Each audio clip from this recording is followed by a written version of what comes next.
Odamlarning ko'pi mana shu haqiqatdan bexabar. Salovat aytsa, hamma muammolar hal bo'lishidan bexabarligi uchun salovatga beparvo. Qaytarib aytaman. Payg'ambarimizga salovat aytishlik hamma muammolarni hal bo'lishligini sababi. İnsanlarda aqli yetmaydigan, insonlarda qo'lidan kelmaydigan masalalarni hal bo'lishi ham salovatga bog'liq. Ishonasizmi, birodar? Ishoning.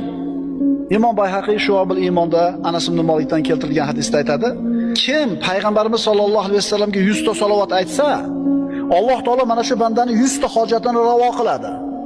70 tasi oxirat hojatlaridan bo'ladi, 30 tasi dunyo hojatlaridan bo'ladi. Kunda bitta hojatingiz ravo bo'lsa, o'zi qanaqa xursand bo'lib ketasiz-a?